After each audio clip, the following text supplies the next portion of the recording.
Okay, sorry about that. There was some kind of technical glitch because of which live ended abruptly.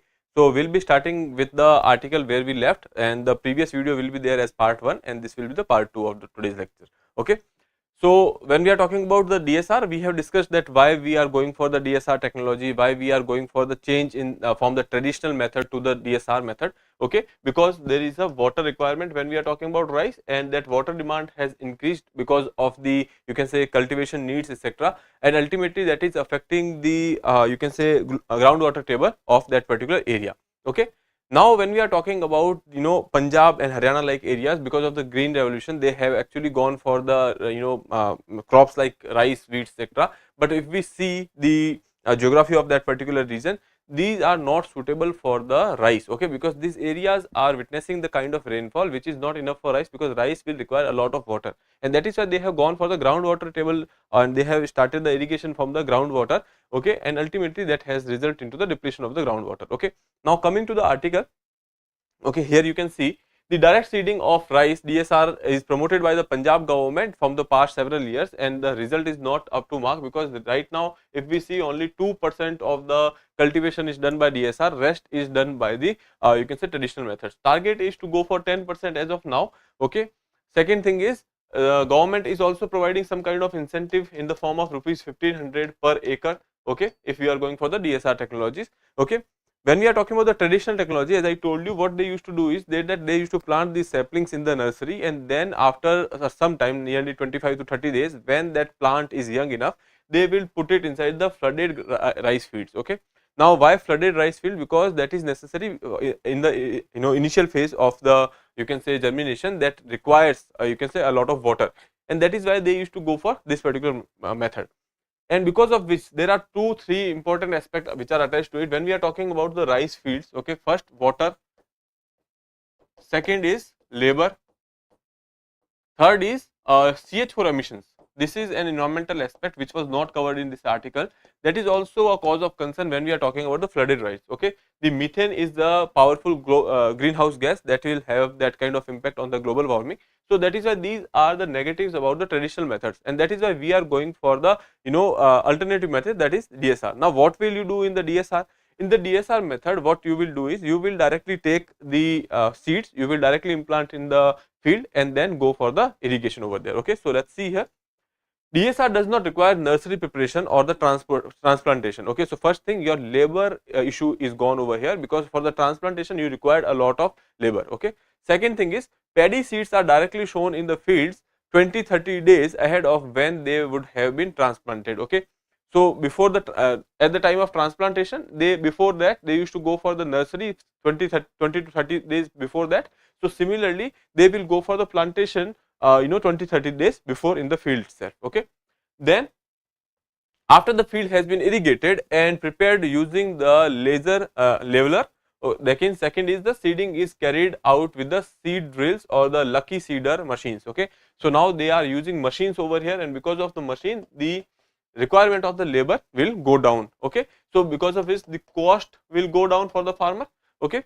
Now moving further, here they are saying that it is crucial to treat the seeds, whatever seeds they are using, that is, first they are treated, they are soaked in the fungicide solution for 8 hours and the dried for a half a day before the sowing. Okay. So fungicides are used before that.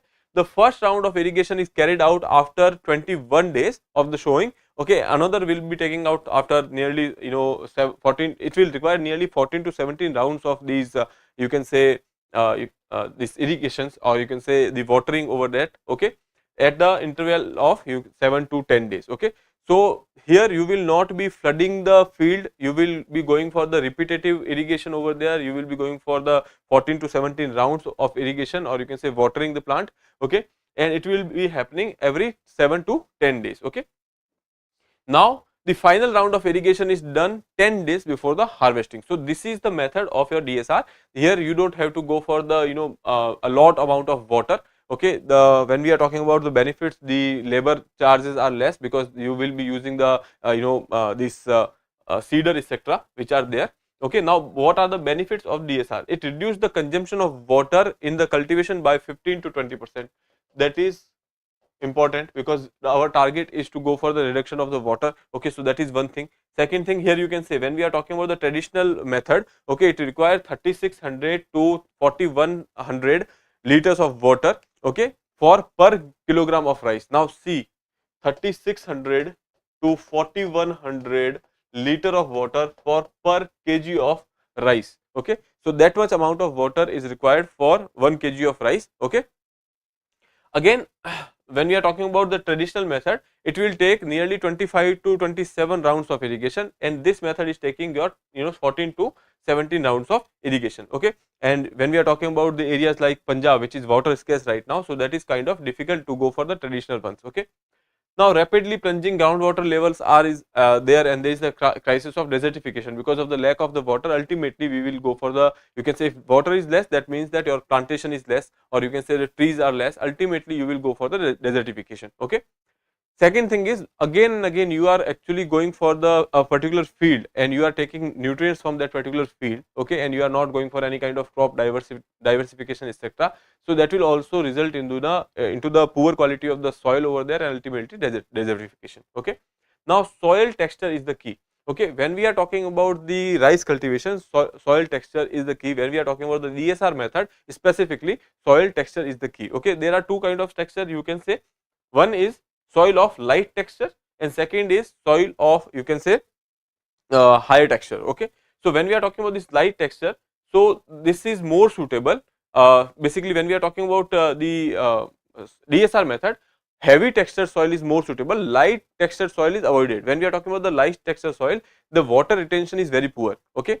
So because of which, if you have a light texture, water retention is poor, and that is why the water will percolate down. So that is not much useful for us over in the DSR method. So we are relying on the heavy textured soil over here. Okay, we will see what is the light texture and the heavy texture soil. Okay, so heavy or medium texture to heavy textured soils are more suitable for DSR. Light textured soils do not retain water well. Okay, now there are government incentives which are given.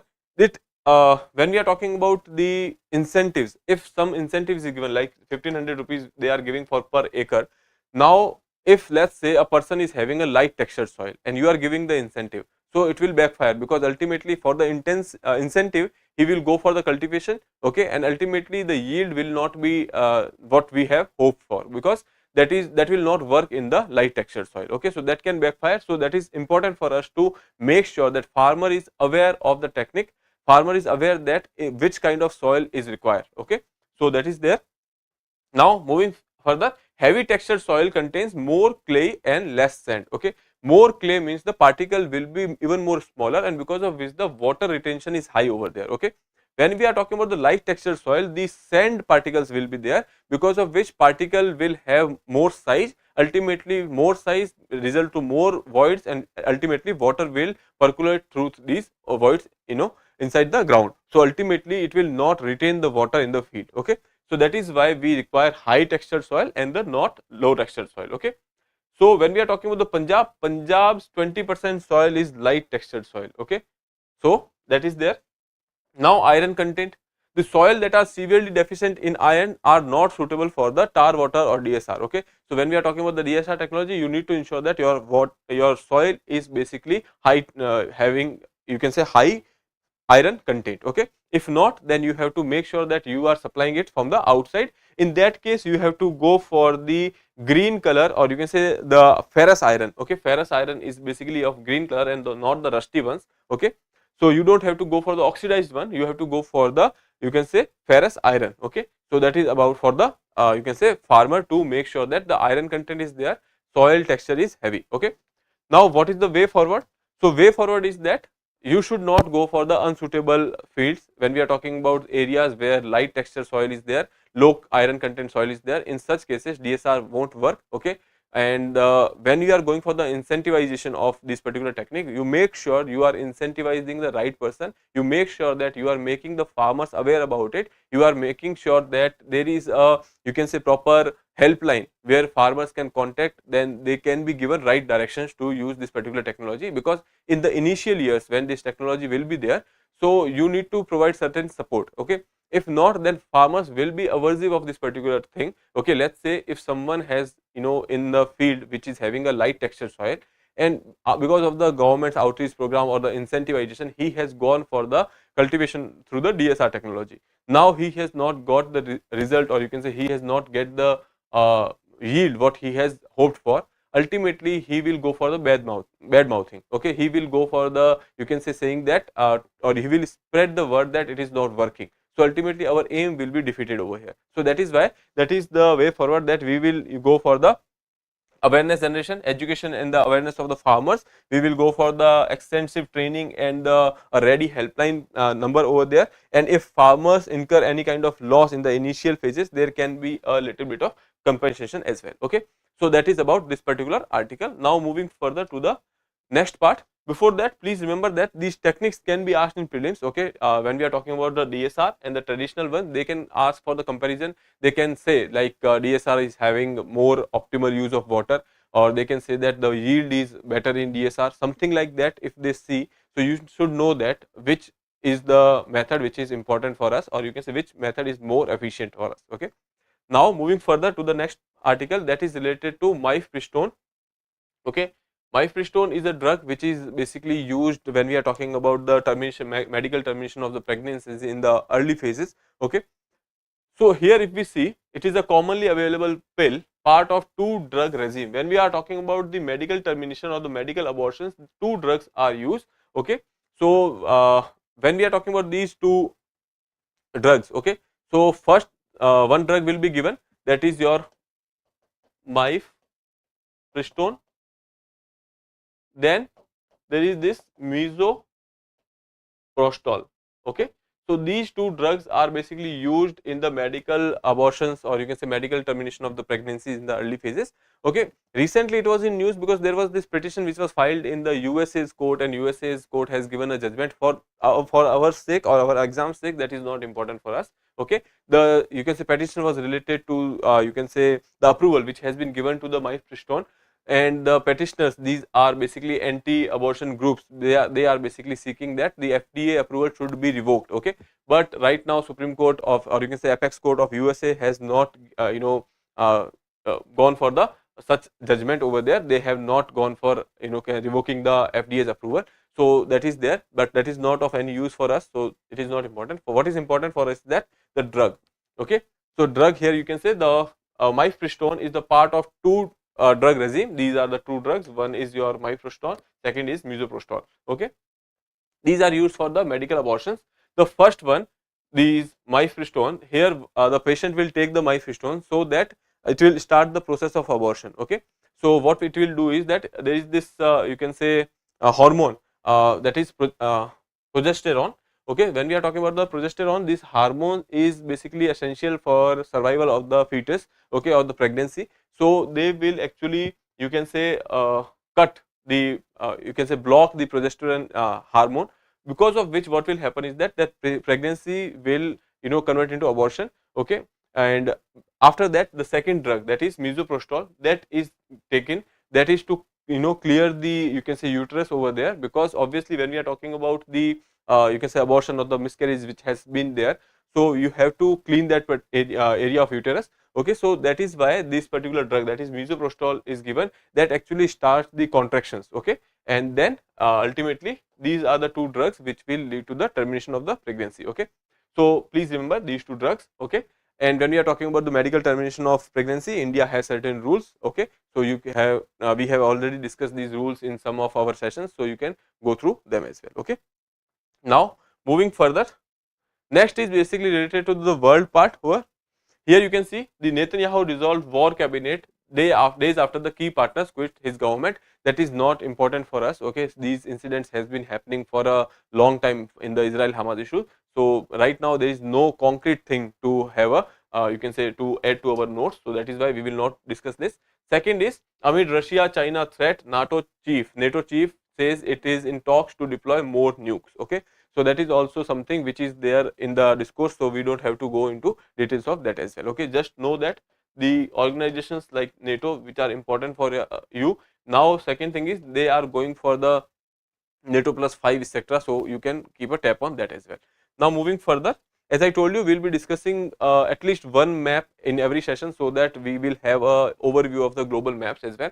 Okay, So China assesses Philippines supply ship of hitting its vessels in the South China Sea near second Thomas Shoal. Okay.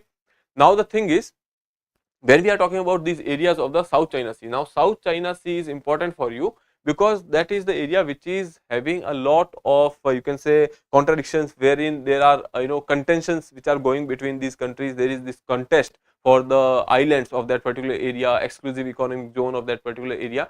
So there are countries which are contesting over there. One of them is China, there is Vietnam, there is Philippines, then there is Japan. Japan is basically in the East China Sea, but obviously that area is extended to that particular part. Then there is Taiwan. So these are the countries which are there. Let's see on the map. Here you can see this is the area. When we are talking about, this is China, okay, this is Vietnam, this is Malaysia, then here we have Philippines, then this is Taiwan. Okay, this line over here, 1 2 3 4 5 6 7 8 9, this is 9 dash line. This 9 dash line is basically a line which China says that this whole area is under China's exclusive economic zone. Okay, so basically they are covering the whole South China Sea over here. Okay, so that is what is China's claims. But the thing is, there are countries like Philippines, Malaysia, Vietnam, etc. They are saying that they will also have their exclusive economic waters. Okay, so here in this particular area they are contesting for their exclusive economic zones. Okay, so areas like here you can see these Spratly Islands. Now here you can see there is this claim of China, there is a claim of Vietnam, there is claim of Malaysia, there is claim of Philippines on the Spratly Islands. In the vicinity of Spratly Islands, there is something like something called second Thomas Shoal, where this particular incident which has happened somewhere over here in the vicinity of Philippines. Okay. Then coming to the Scarborough Shoal, here you can say China has a claim. Okay, Taiwan has a claim over it, Philippines has a claim, Vietnam has a claim over it. Okay. Then Paracel Islands, China has a claim, Vietnam has a claim, and the Taiwan has a claim. Okay. Other than that, if we move above over here in the East China Sea, that is basically there is this Senkaku Island. This Senkaku Island is there, which is contested between Japan and China. Okay, so that is there in the East China Sea. That is, we will see that in some other map someday. Now coming back to this 9 dash line. Earlier it used to be 11 dash line up to over here. They used to cover Taiwan as well. Okay, but right now it is 9 dash line, or it is also called as cow's tongue.